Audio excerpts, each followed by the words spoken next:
আমার ভারত অমর ভারত। ধর্মে আঘাত নয়। আমাদের কাজের মূল কথাটা সবসময় মনে রেখো। ধর্মে একটুও আঘাত না করে জনসাধারণের উন্নতি। মনে রাখবে, দরিদ্রের কুটিরেই আমাদের জাতির জীবন। জাতির ভাগ্য নির্ভর করে জনসাধারণের অবস্থার উপর। তাদের তুলতে পারো? তাদের স্বাভাবিক আধ্যাত্মিকতা প্রকৃতি নষ্ট না করে কি তাদের লুপ্ত ব্যক্তিত্ব ফিরিয়ে দিতে পারো? তোমরা কি সাম্য, স্বাধীনতা, কার্য ও উৎসাহে ঘোর পাশ্চাত্য এবং ধর্মবিশ্বাসে ও সাধনে ঘোর হিন্দু হতে পারো? এইটিই করতে হবে এবং আমরাই তা পার করব। আমি দৃঢ়ভাবে বলছি, হিন্দু সমাজের উন্নতির জন্য ধর্মকে নষ্ট করবার কোনো দরকার নেই। ধর্মের জন্যই যে সমাজের এই অবস্থা তা নয়, বরং ধর্মকে সামাজিক ব্যাপারে যেভাবে কাজে লাগানো উচিত তা হয়নি বলেই সমাজের এই অবস্থা। ভারতবর্ষের প্রাণশক্তি রয়েছে ধর্মে। যতদিন পর্যন্ত হিন্দু জাতি তার পূর্বপুরুষদের কাছ থেকে প্রাপ্ত মহান উত্তরাধিকার বিস্মৃত না হয়, ততদিন জগতের কোনো শক্তি তাদের ধ্বংস করতে পারবে না। যদি রক্ত সতেজ ও পরিষ্কার থাকে, তাহলে মানুষের শরীরে কোনো রোগ জীবাণু বাসা বাঁধতে পারে না। ধর্মই আমাদের জাতীয় জীবনের রক্ত। যদি সেই রক্ত প্রবাহ চলাচলের কোনো বাধা না থাকে, যদি এই রক্ত বিশুদ্ধ থাকে, তবে রাজনৈতিক, সামাজিক বা অন্য যে কোনো ধরনের বাহ্যিক ত্রুটি, এমনকি দেশের দারিদ্র্য পর্যন্ত দূর হয়ে যাবে। তোমরা যদি ধর্মকে কেন্দ্র না করে, ধর্মকেই জাতীয় জীবনের প্রাণশক্তি না করে রাজনীতি, সমাজনীতি বা অন্য কিছুকে তার জায়গায় বসাও, তবে তোমরা একেবারে লুপ্ত হয়ে যাবে। এরকম যাতে না হয়, সেই জন্য তোমাদেরকে সব কাজ করতে হবে ধর্মের মধ্যে দিয়ে, যা তোমাদের প্রাণশক্তি। এই পৃথিবীতে মানুষ যেমন নিজের নিজের পথ বেছে নেয়, প্রত্যেক জাতীয় সেই রকম। আমরা শত শত যুগ আগে নিজেদের পথ বেছে নিয়েছি, এখন আমাদের সেই অনুযায়ী চলতে হবে। আর আমাদের পছন্দ এমন কিছু খারাপ হয়নি। জড়ের বদলে চৈতন্য, মানুষের বদলেই ভগবানের চিন্তাকে কি তোমরা খুব খারাপ বলে মনে করো? পরলোকের দৃঢ় বিশ্বাস, ইহলোকের প্রতি তীব্র বিতৃষ্ণা, প্রবল ত্যাগ শক্তি এবং ঈশ্বরে ও অবিনাশী আত্মায় দৃঢ় বিশ্বাস তোমাদের মধ্যে রয়েছে। কই, এই ভাব ত্যাগ করো তো দেখি। পারবে না। তোমরা জড়বাদী হয়ে কিছুদিন জড়বাদের কথা বলে আমাকে ভুল বোঝাবার চেষ্টা করতে পারো, কিন্তু আমি জানি তোমাদের প্রকৃতি কী। যখনই তোমাদের ধর্ম সম্বন্ধে একটু ভালো করিয়ে বুঝিয়ে দেবো, অমনি তোমরা পরম আস্তিক হবে। স্বভাব বদলাবে কীভাবে? তোমরা যে ধর্মগত প্রাণ। এই জন্য ভারতের যে কোনো সংস্কার বা উন্নতির চেষ্টা করা হোক, প্রথমত ধর্মের উন্নতি প্রয়োজন। ভারতকে সামাজিক বা রাজনৈতিকভাবে প্লাবিত করার আগে প্রথমে আধ্যাত্মিকভাবে প্লাবিত করো। হিন্দু যেন কখনো তার ধর্ম ত্যাগ না করে, তবে ধর্মকে তার নির্দিষ্ট সীমার ভেতর রাখতে হবে, আর সমাজকে উন্নতির স্বাধীনতা দিতে হবে। ভারতের সব সংস্কারকে এই মহাভুল করেছিলেন যে পৌরোহিত্যের সব রকম অত্যাচার ও অবনতির জন্য তারা ধর্মকে দায়ী করেছেন এবং ধর্মের অবিনশ্বর দুর্গকে ভেঙে ফেলবার চেষ্টা করেছেন। ফল কি হয়েছে? ব্যর্থতা। বুদ্ধ থেকে রামমোহন রায় পর্যন্ত সকলেই এই ভুল করেছিলেন যে জাতিভেদ একটা ধর্মবিধান। সুতরাং তারা ধর্ম ও জাতি দুটোকে একসঙ্গে ভাঙতে চেষ্টা করে বিফল হয়েছিলেন। ভালোই হোক আর মন্দই হোক, হাজার হাজার বছর ধরে ধর্মের আদর্শ ভারতবর্ষে বয়ে চলেছে। ভালোই হোক আর মন্দই হোক, শত শত শতাব্দী ধরে ভারতের পরিবেশ ধর্মের মহান আদর্শে পূর্ণ হয়ে রয়েছে। ভালোই হোক আর মন্দই হোক, ধর্মের এইসব আদর্শের মধ্যেই আমরা বড় হয়ে উঠেছি। এখন ওই ধর্মভাব আমাদের রক্তের সঙ্গে মিশে গেছে, আমাদের শিরায় শিরায় প্রতি রক্তবিন্দুর সঙ্গে প্রবাহিত হচ্ছে, আমাদের প্রকৃতিগত হয়ে গেছে, আমাদের জীবনী শক্তি হয়ে দাঁড়িয়েছে। হাজার হাজার বছর ধরে যে মহানদী নিজস্ব খাত রচনা করেছে, তাকে না বুঝিয়ে, মহাশক্তি প্রয়োগ না করে তোমরা কি সেই ধর্ম পরিত্যাগ করতে পারো? তোমরা কি গঙ্গাকে তার উৎস হিমালয়ে ঠেলে নিয়ে গিয়ে আবার তাকে নতুন খাতে প্রবাহিত করতে চাও? তাও যদি সম্ভব হয়, তবু এই দেশের পক্ষে তার বিশেষত্বসূচক ধর্মজীবন ত্যাগ করে রাজনীতি অথবা অন্য কিছুকে জাতীয় জীবনের মূল ভিত্তি হিসেবে গ্রহণ করা সম্ভব নয়। স্বল্পতম বাধার পথেই তোমরা কাজ করতে পারো। ধর্মই ভারতের পক্ষে সেই স্বল্পতম বাধার পথ। এই ধর্মপথের অনুসরণ করাই ভারতের জীবন, ভারতের উন্নতি ও ভারতের কল্যাণের একমাত্র উপায়। আমি অবশ্য একথা বলছি না যে আর কিছুর প্রয়োজন নেই। আমি একথা বলছি না যে রাজনৈতিক বা সামাজিক উন্নতির কোনো প্রয়োজন নেই। আমার এইটুকু বক্তব্য আর আমার ইচ্ছা, তোমরা এটা ভুলো না যে ওইগুলি গৌণ, ধর্মই মুখ্য। ভারতবাসী প্রথমে চায় ধর্ম, তারপর অন্যান্য জিনিস। ভারতে সমাজ সংস্কার প্রচার করতে হলে দেখতে হবে সেই নতুন সামাজিক প্রথার সাহায্যে আধ্যাত্মিক জীবন লাভ করবার কি বিশেষ সাহায্য হবে? রাজনীতি প্রচার করতে হলেও দেখাতে হবে আমাদের জাতীয় জীবনের প্রধান আকাঙ্ক্ষা আধ্যাত্মিক উন্নতি তার দ্বারা কত বেশি পরিমাণে সাধিত হবে। শুধুই কি ধর্ম? তা নয়, প্রথমে অন্নের ব্যবস্থা করতে হবে, তারপর ধর্ম। বর্তমান হিন্দু সমাজ তৈরি শুধু আধ্যাত্মিক মানুষদের জন্য, অন্য সবাইকেই এই সমাজ নির্দয়ভাবে মেরে ফেলে। তা হবে কেন? যারা সাংসারিক অসাট বিষয়ে একটু একটু ভোগ করতে চায় তারা কোথায় যাবে? আমাদের ধর্ম যেমন উত্তম, মধ্যম, অধম সব রকম অধিকারীকেই গ্রহণ করে থাকে, আমাদের সমাজেরও উচিত উচ্চ নীচ ভাবাপন্ন সকলকে গ্রহণ করা। এর উপায় প্রথমে আমাদেরকে ধর্মের প্রকৃত তত্ত্ব বুঝতে হবে, পরে সামাজিক বিষয়ে তাকে লাগাতে হবে।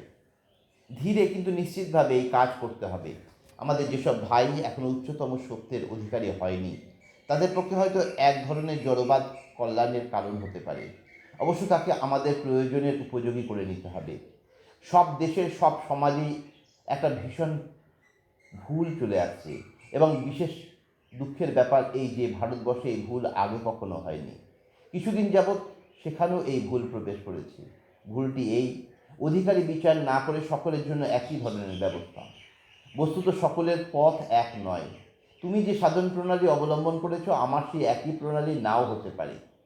বাহ্য সভ্যতা আবশ্যক, শুধু তাই নয়, প্রয়োজনের অতিরিক্ত বস্তুর ব্যবহারও আবশ্যক, যাতে গরিব লোকের জন্য নতুন নতুন কাজের সৃষ্টি হয়।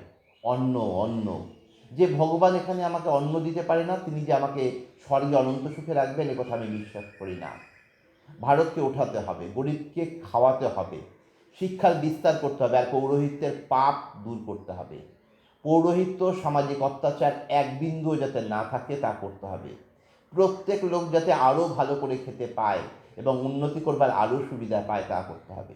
এই অবস্থা ধীরে ধীরে আনতে হবে, লোককে অধিক ধর্মনিষ্ঠ হতে শিক্ষা দিয়ে ও সমাজকে স্বাধীনতা দিয়ে। প্রাচীন ধর্ম থেকে এই পৌরোহিত্যের অত্যাচার ও অনাচার ছেটে ফেলো, দেখবে এই ধর্মই জগতের সর্বশ্রেষ্ঠ ধর্ম। আমার কথা বুঝতে পারছো তো? ভারতের ধর্ম নিয়ে সমাজকে ইউরোপের সমাজের মতো করতে পারো? আমার বিশ্বাস এইটি কাজে পরিণত করা খুব সম্ভব, আর এ হবেই হবে।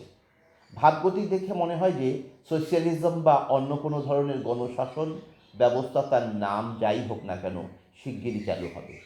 লোকে নিশ্চয়ই তাদের সাংসারিক প্রয়োজনীয় বিষয়ের আকাঙ্ক্ষা মেটাতে চাইবে। তারা চাইবে যাতে তাদের কাজ আগের চেয়ে কমে যায়, যাতে তারা ভালো খেতে পায় এবং অত্যাচার, যুদ্ধ বিগ্রহ একেবারে বন্ধ হয়।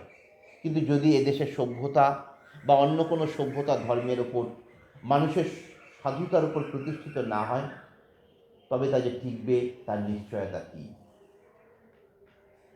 নারী জাগরণ চাই, মেয়েদের আগে তুলতে হবে, মাসকে জাগাতে হবে, তবে তো দেশের কল্যাণ, ভারতের কল্যাণ। মেয়েদের পুজো করেই সব জাত বড় হয়েছে। যে দেশে যে জাতে মেয়েদের পুজো নেই সে দেশ সে জাত কখনো বড় হতে পারে, কস্মিনকালে পারবেও না। শিক্ষার বিশেষ প্রয়োজন, কেবল শিক্ষা, শিক্ষা, শিক্ষা। ইউরোপের বহু নগর পর্যটন করিয়া তাহাদের দরিদ্রেরও সুখ স্বাচ্ছন্দ্য ও বিদ্যা দেখিয়া আমাদের গরিবদের কথা মনে পড়িয়া অশ্রুজল বিসর্জন করিতাম। কেন এ পার্থক্য হইল? শিক্ষা, জবাব পাইলাম। শিক্ষা বলে আত্মপ্রত্যয়ে, আত্মপ্রত্যয় বলে অন্তর্নিহিত ব্রহ্ম জাগিয়া উঠিতেছেন, আর আমাদের ক্রমেই তিনি সংকুচিত হচ্ছেন। আমাদের নিম্ন শ্রেণীর জন্য কর্তব্য কেবল তাদের শিক্ষা দেওয়া ও তাদের হারিয়ে যাওয়া ব্যক্তিত্বকে জাগিয়ে তোলা। তাদের ভালো ভালো ভাব দিতে হবে, তাদের চোখ খুলে দিতে হবে, যাতে তারা জানতে পারে জগতে কোথায় কী হচ্ছে। তারা নিজেদের উদ্ধার নিজেরাই করবে। প্রতিটি জাতি, প্রতিটি নরনারীকে নিজের উদ্ধার নিজেকেই সাধন করতে হবে। তাদের কয়েকটি উঁচু ভাব দিয়ে দাও, সেইটুকু সাহায্য তাদের দরকার। অবশিষ্ট যা কিছু, যা এর ফল হিসাবে আপনি আসবে। আমাদের কাজ কেবল রাসায়নিক পদার্থগুলিকে একত্র করে দেওয়া, তারপর প্রাকৃতিক নিয়মেই সেগুলি দানা বাঁধবে। আমাদের কর্তব্য তাদের মাথায় কতগুলি ভাব ঢুকিয়ে দেওয়া, বাকি যা কিছু তারা নিজেরাই করে নেবে। ভারতে এই কাজটি করা বিশেষ দরকার। নিজেদের সমস্যার সমাধান করতে পারে এরকম সুস্থ সবল জনমত তৈরি করতে সময় লাগে, অনেক সময় লাগে। তার আগে অবশ্য আমাদের অপেক্ষা করতে হবে। সুতরাং সম্পূর্ণ সমাজ সংস্কার সমস্যাটি এই দাঁড়ায়, সংস্কার যারা চায় তারা কোথায়? আগে তাদের তৈরি করো। কয়েকটি লোক মনে করলো কোনো একটা জিনিস মন্দ, সেই অনুযায়ী কিন্তু গোটা জাতিটা চলবে না, প্রথমে সমগ্র জাতিকে শিক্ষা দাও। সমাজ সংস্কারের জন্য প্রথম কর্তব্য হলো জনসাধারণকে শিক্ষিত করা। এই শিক্ষা সম্পূর্ণ না হওয়া পর্যন্ত অপেক্ষা করতেই হবে। যে জাতির মধ্যে জনসাধারণের ভেতর বিদ্যা বুদ্ধি যত পরিমাণে প্রচারিত, সে জাতি তত পরিমাণে উন্নত। ভারতবর্ষে যে সর্বনাশ হইয়াছে তাহার মূল কারণ ওইটি, রাজ্য শাসন ও দন্তবলে দেশের সমগ্র বিদ্যাবুদ্ধি এক মুষ্টিমেয় লোকের মধ্যে আবদ্ধ করা। যদি পুনরায় আমাদিগকে উঠিতে হয় তাহলে ওই পথ ধরিয়া, অর্থাৎ সাধারণ জনগণের মধ্যে বিদ্যার প্রচার করিয়া। আত্মনির্ভর হওয়ার শিক্ষা। জনসাধারণকে যদি আত্মনির্ভরশীল হতে শেখানো না যায়, তবে জগতের সমগ্র ঐশ্বর্য ভারতের একটি ক্ষুদ্র গ্রামের পক্ষেও পর্যাপ্ত হবে না। আমাদের কাজ হওয়া উচিত প্রধানত শিক্ষাদান, চরিত্র ও বুদ্ধিবৃত্তির উৎকর্ষ সাধনের জন্য শিক্ষা বিস্তার। বিদেশের সঙ্গে আদান প্রদান চাই, আদান প্রদানই প্রকৃতির নিয়ম। ভারতকে যদি আবার উঠতে হয় তবে তাকে নিজের ঐশ্বর্য ভাণ্ডার উন্মুক্ত করে দিয়ে পৃথিবীর সব জাতির মধ্যে ছড়িয়ে দিতে হবে এবং বিনিময়ে অপরে যা কিছু দেয় তাই গ্রহণের জন্য প্রস্তুত হতে হবে। সম্প্রসারণী জীবন, সংকীর্ণতাই মৃত্যু। প্রেমী জীবন, দেশই মৃত্যু। আমরা যেদিন থেকে অপর জাতিগুলোর ঘৃণা করতে আরম্ভ করলাম, সেদিন থেকে আমাদের ধ্বংস আরম্ভ হলো। আর যতদিন না আমরা আবার সম্প্রসারণশীল হচ্ছি, ততদিন কিছুই আমাদের বিনাশ আটকে রাখতে পারবে না। অতএব আমাদের পৃথিবীর সব জাতির সঙ্গে মিশতে হবে।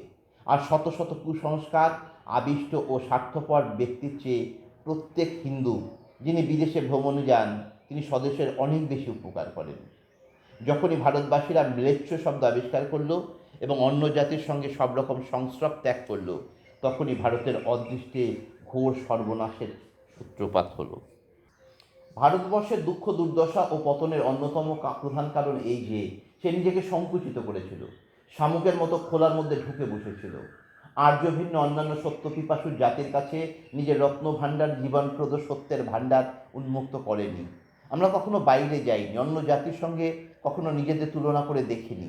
আমাদের পতনের একটি প্রধান কারণ এইটি। অতএব আমাদের ভারতের বাইরে যেতেই হবে। জীবনের রহস্যই হচ্ছে আদান প্রদান। আমাদের কি চিরকাল শুধু নিতেই হবে? সব কিছুই কি পাশ্চাত্যবাসীর পায়ের নিচে বসে শিখতে হবে? এমনকি ধর্ম? আমরা ওদের কাছে যন্ত্রের ব্যবহার শিখতে পারি, আরও অনেক কিছুই শিখতে পারি, কিন্তু আমাদের কাছে পাশ্চাত্যকে শেখাবার মতো কিছু আছে, তা হলো আমাদের ধর্ম, আধ্যাত্মিকতা। জগৎ অপেক্ষা করে আছে একটা পূর্ণাঙ্গ সভ্যতার জন্য। পূর্বপুরুষদের কাছ থেকে ভারতবর্ষ উত্তরাধিকার সূত্রে যে অপূর্ব আধ্যাত্মিক চিন্তা লাভ করেছে, যাকে বহু শতাব্দীর অবনতির ও দুঃখ দুর্বিপাকের মধ্যে এই জাতি সযত্নে বক্ষে ধারণ করে আছে, জগৎ সেই রত্নের জন্য তৃষ্ণাতুর হয়ে রয়েছে। তোমরা বিন্দুমাত্র জানো না, আমাদের পূর্বপুরুষদের কাছ থেকে প্রাপ্ত সেই অমূল্য আধ্যাত্মিক সম্পদের জন্য ভারতবর্ষের বাইরের মানুষের মনে কতখানি ক্ষুধা ও তৃষ্ণা জমাট বেঁধে রয়েছে। অতএব আমাদের দেশের বাইরে যেতেই হবে। আমাদের আধ্যাত্মিকতার বিনিময়ে তাদের দেবার মতো যা আছে নিতে হবে। আধ্যাত্মিক রাজ্যের অপূর্ব তত্ত্বগুলির বিনিময়ে আমরা শিখব জড়জগতের অদ্ভুত বিষয়গুলি। চিরকাল শিশু হয়ে থাকলেই চলবে না, আমাদের গুরুও হতে হবে। সমান সমান না হলে বন্ধুত্ব হয় না। যখন একজন সবসময় শিক্ষা দেয় এবং আরেক দল সবসময় তাদের পায়ের তলায় বসে শেখে, তখন দুদলের মধ্যে কখনোই সমতা আসতে পারে না। যদি ইংরেজ বা মার্কিনদের সমকক্ষ হতে ইচ্ছা থাকে, তবে তোমাদের তাদের কাছে যেমন শিখতে হবে, তেমনি তাদের শেখাতেও হবে। আর এখনও বহু শতাব্দী যাবৎ জগৎকে শেখাবার বিষয় তোমাদের যথেষ্ট আছে।